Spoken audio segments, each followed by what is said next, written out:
Here at PistonHeads, we like to tackle the big questions, and today's really is a biggie. Have we been unfairly critical of the Audi TT?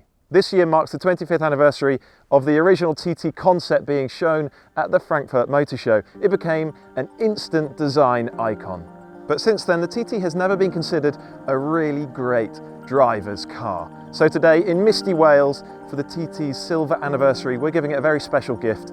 We're re-evaluating its reputation as a sports car. To help us do that, we've gathered the three sportiest versions from all three generations. The Mk3 is represented by the current TT RS, all 54,895 pounds of it. The engine is a 5-cylinder turbo, good for 400 horsepower and 354 pound-foot of torque. It's the fastest TT of the lot, capable of 0 to 62 miles per hour in 3.9 seconds and 155 flat out. The gearbox is a 7-speed dual clutch. The Mk2 is an RS as well, the very first TT RS, which arrived in 2009. It uses an earlier version of the same 5-cylinder turbo, rated at 340 horsepower and 332 pound-foot. Audi says it'll do 0 to 62 in 4.5 seconds and top out at 155. This car has a manual gearbox. To represent the Mk1, we found the most special TT of all, the 2005 Quattro Sport. We'll come back to this car a little later on. Of course, there's a very good reason the TT has never had a glittering sports car reputation, and that's that it's never really been underneath a proper sports car. This Mk3 TT, for instance, it sits on the VW Group's MQB platform, which is the same basic platform that you'll find underneath a VW Golf, an Audi A3, and even SUVs like the Seat Ateca. Pretty much any ordinary car you can think of, there's a pretty good chance it's related to this TT. The Mk1 and the Mk2 models, they both had very humble underpinnings as well. And that's just so different to something like a Porsche Cayman or Boxster, sports cars that were designed from a clean sheet of paper to be sports cars. But that doesn't mean there isn't anything to enjoy about this TT RS. There's plenty. First and foremost, that engine. It's mighty. 2.5 litre 5-cylinder turbo engine, 400 horsepower, loads of torque, and it's just a complete monster. You can tell that it's been WLTP'd halfway to hell, because even in dynamic mode, with the exhaust wide open, you don't get the pops and bangs and crackles that you used to get. And also, when you're under full load, it's not quite as vocal as it used to be. And you combine it with this dual clutch gearbox that works really well. It's so snappy, so responsive. Combine that powertrain together with the 4-wheel drive system, and you've just got a phenomenally quick car cross country. This 4-wheel drive system is Haldex. It's a front bias system, but it can send most of the torque to the rear axle in extreme conditions. Even so, on the road at least, it never makes this TT RS behave like a 4-wheel drive rally car. You'll never be doing those sort of big 4-wheel drifts on the road at least. But nor does it feel like it's dumb, as though it'll only send power rearwards once the fronts have started slipping. It's cleverer than that. And so what you find is that when you drive away from a tight corner and you give it everything in second gear, you just get very sharp, positive drive away from that bend, and then you're just rocketing down the next straight. It all means that this car has got huge cross-country pace. I mean, you need a serious performance car. I'm thinking maybe Nissan GTR 911 Turbo to be significantly quicker than this TT RS point to point. There is a fair amount to enjoy as well about the chassis. You can feel beneath you the suspension working hard to deal with the lumps and bumps in the road, and for the most part, with the dampers in their most pliant setting, the car actually feels lovely and plush, and it just works over uneven roads, but only to a point. You'll be driving along thinking the chassis is doing a wonderful job, and then you'll come across a particularly big divot in the road or a sharp crest or something like that, and that's when the suspension runs out of ideas, and you thud into the bump stops, or the body goes light as it tries to get away from the road. So basically the chassis is good to a point. The steering, super sharp, really accurate, but there's no particular sense of connection. And so we get onto the stuff that stops this TT RS being a really engaging and ultra rewarding sports car. It's not in any way communicative. It's basically a one-way street. It's a prescriptive set of dynamics that this TT RS offers to you. And the thing about the best sports cars in the world is that they work with you interactively. It's a two-way street, and that just makes them more rewarding to drive, more absorbing. They wrap you up. And so while this TT RS can be properly, blisteringly quick along a tricky B road, it never manages to be super thrilling, super engaging to drive. So were we wrong about the Mk3 TT RS? Is it actually a masterful driver's car? Not quite. It doesn't have anything like the delicacy or precision of a true sports car. Instead, it's a mashup of an all-weather back-road warrior and a sort of Grand Tourer. It's actually a very likeable thing, but there's no sports car genius lurking within it. Now then, the Mk2 TT RS. I've never driven one of these before. Look, Manuel gearbox. I like it already. First impressions, very heavy clutch pedal. Better seating position than the Mk3 TT RS, just more natural, a bit lower. I have a theory about slightly older performance cars. I think when they're brand new, you sort of address that car with a hypercritical gaze, particularly if you do what I do for a living. But then a few years down the line, you stop being so critical and you can just enjoy what's good about that car. You overlook the flaws. I think it's because when a car's new, you can't help but compare it to its direct rivals on sale at the same time. But then a few years down the line, you don't do that and you just enjoy and appreciate this car. And that absolutely applies to this Mk2 TT RS. A little over a decade old now, this car. And you don't really think of it anymore in the context of its rivals like you would have done in 2009.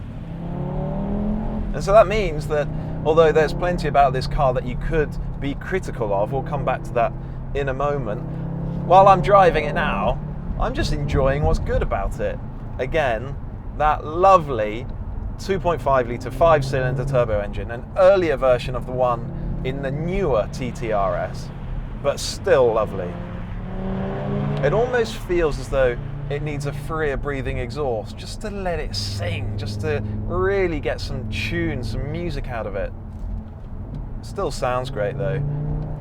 And just as it is in that newer car, it's a proper powerhouse.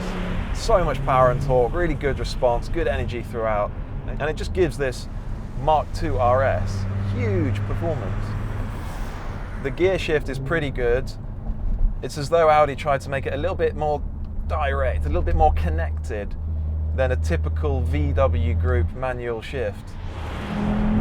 What really struck me about this car when I first drove it was how much front end grip the thing had. The road's a little bit greasy today. They're not quite bone dry. And the front end of this car just clings on for dear life. You sort of throw it at a long corner with increasing levels of commitment and the thing just holds on and keeps going. Anyone who tells you that these cars understeer on the road is either lying or, I don't know, a lunatic. The suspension, the chassis feels a little bit more wooden, so it's a busier, more fidgety ride. The newer car just feels a bit more fluid, to a point at least, just a bit more fluid, a bit more settled over a bumpy ride. This one tends to fidget and shudder about a little bit. That's on these fairly bumpy roads, but generally, in terms of character, it's very similar to that newer car, and you drive it in the same way, point-to-point pace, foot down, squirt, bang, onto the brakes, loads of grip into the corner, massive mid-corner grip, on the power early, out the exit, and you just cover ground so quickly.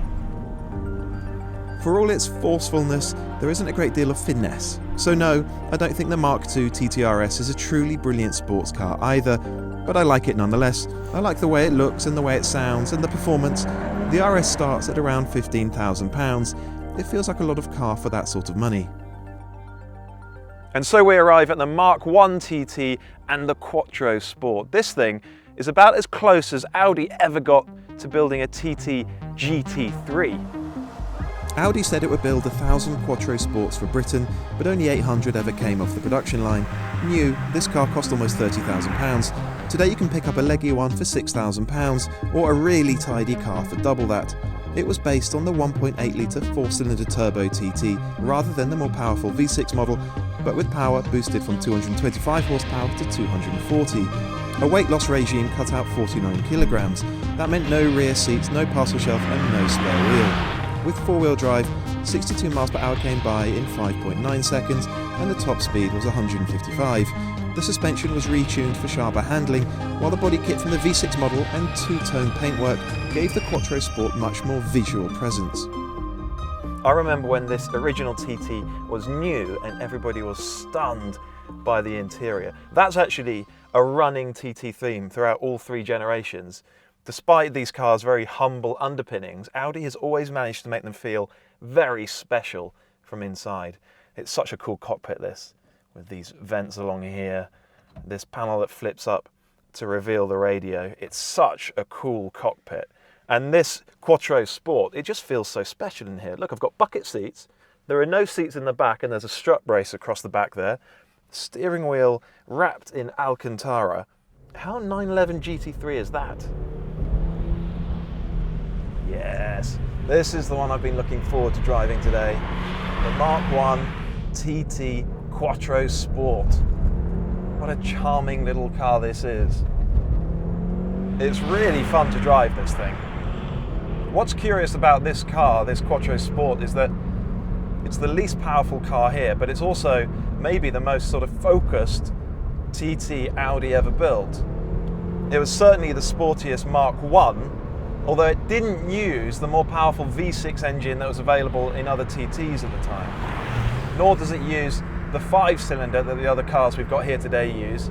Instead, it's just the very familiar 1.8 litre 4-cylinder turbo with a little more power, up to 240 horsepower. It's a perfectly effective little engine. I mean, 240 horsepower by today's standards, that's not even enough really, is it, for a mid-sized hot hatch? This is a perfectly brisk little car. The soundtrack though, that's interesting. It's just very, very muted. There almost isn't any soundtrack at all. It's very, very quiet in here. You sort of have to set your own expectations when you approach this car because it seems to promise so much, doesn't it? It's got this Alcantara steering wheel, these lovely, super supportive Recaro bucket seats. It's got that strut brace in the back where there should be rear seats. It looks a bit like a road racer, but really, it's more like a sort of cosplay 911 GT3. It's a road racer dressed up. So, what have we got? Very, very supple suspension. It feels very different to those other cars. It just soaks up whatever the road's got to throw at it, to a point. It feels lovely and plush, really fluid and pliant. But then, when the road, where it's subsiding in places here, and the road looks like that, if you drive over it too quickly, the car first tries to take off, and then it crash lands, and then it does all of this, and it just doesn't ever really deal with that very tricky bit of road. The steering is far slower than the steering in the other two cars. You have to totally recalibrate yourself, totally rethink how much steering lock you have to use. The steering is also pretty numb in this car, so it's not flooding you with data about how much grip there is to be exploited. But this thing's fun to drive because it's expressive. When you chuck it into a corner, you feel the body roll over and take a set on the outside rear corner. And so you don't really attack this car the way you might do the other two. Instead, you settle into a rhythm, 7 or 8 tenths, and just enjoy the sensation of the car finding its way along the road. It's got this very VW Group style manual gear shift. They haven't done anything to try and make it feel like a more direct sports car-like shift. At least it doesn't feel like it. Light clutch pedal, light brake pedal, plenty of movement in it before anything happens. And so in all these different ways, clutch, steering, brakes, body control, ride, it's actually just a very easy-going, everyday kind of sports car, dressed up to look like a more hardcore sort of machine. But it's the most charming of the lot, and I think the sweetest to drive as well. The other two cars, they sort of goad you into driving them as quickly as you dare, because that's their MO, that's what they're built to do. Attack a road, be driven at 10 tenths, and pick apart a mountain road, get from point A to point B as quickly as they can. Whereas in this thing, you sort of settle back and just enjoy the process of driving the car a little bit more. I think it's a really sweet little thing. So do we need to be rethinking our opinion of the Audi TT as a sports car? Do you know, I don't think we do really. The set of parameters by which we judge a sports car to be a great driver's car, they're very narrow. And the TTs just don't happen to fit within those parameters. Instead, they're something quite different. They're a mashup of a few different things. Grand Tourer, very practical and usable everyday sports car, and all-weather B-road warrior. Thank you for watching. Please comment below and give this video a thumbs up. Oh, and subscribe to the PistonHeads YouTube channel if you haven't already. Finally, remember to check out PistonHeads.com for your daily fix of car news, reviews and features.